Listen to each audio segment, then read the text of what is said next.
When John came back, 1998, I am going to read thoughts, declarations, and what these guys said, basing this basically on the book An Oral Visual History by the Red Hot Chili Peppers with Brendan Mullen, among other sources and articles.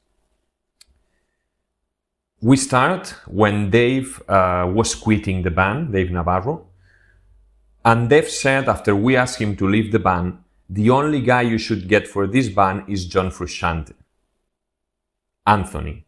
Flea came to me one day and said, I don't think our band is working anymore. It was the tail end of the Navarro era.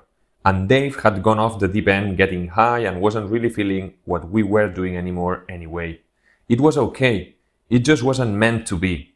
Love the guy, but if it's not working, it's not working. I agreed. But then Flea says, I don't think it would work with another guitar player either. I was like, I can't think of anybody either. And then he throws me for a loop. The only person I would want to do this band with any longer is John Frusciante. John Frusciante? My first thought was, oh no, this is Flea's way of saying it's over. Because working again with John seemed such an impossibility. I sit on that comment for a bit and I'm like, seriously, he's not saying that as a metaphor for good night, Irene? Chat. Sometime in early 98, Flea called me up asking if I want to come over and watch the Lakers game. Though we share season tickets, this wasn't like a regular thing. We don't watch games on TV together. We go to the court, so I go over there and I walk in and there's Anthony sitting next to Flea. I'm like, I knew it. Something is up. Anthony goes, what do you think about John rejoining? And I was just like, John? John Frusciante? That John? I seriously thought I'd hear about him being dead or over dying. I saw him play the Viper Room one time. He had 2 teeth left, really puffy-eyed, looking and sounding really bad. Royalty checks were still coming in, but somehow John lost everything. He was selling stuff, platinum records, and cashing royalty checks at the check cashing place on Hollywood Boulevard. It wasn't good. I guess he'd run out, and one day I saw him at a bus stop. It was an extremely weird, disturbing feeling. There I am with Dave Navarro, the new guitar player, and there is John standing at a fucking bus stop. The guy who wrote all these great songs. My buddy and someone I cared about. He really looked a different guy, and it freaked me out. Anthony.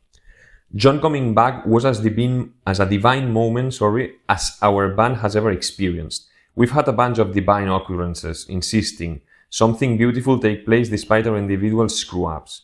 Something greater takes place.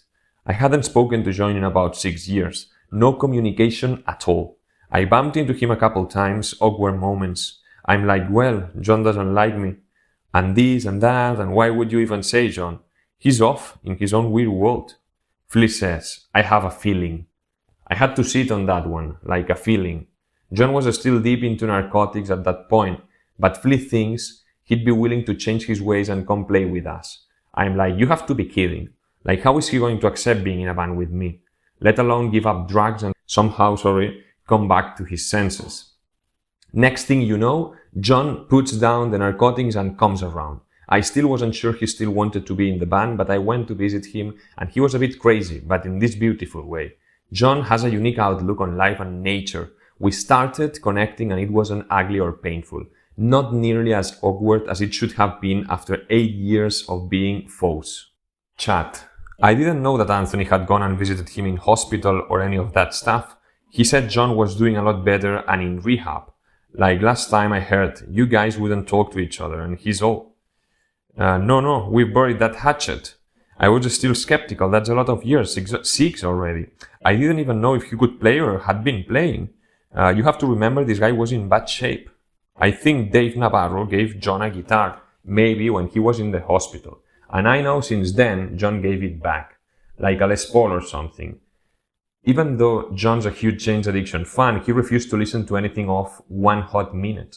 He said it was like somebody else is fucking your girlfriend. You've never done anything of that. John's not into it and hasn't listened to it.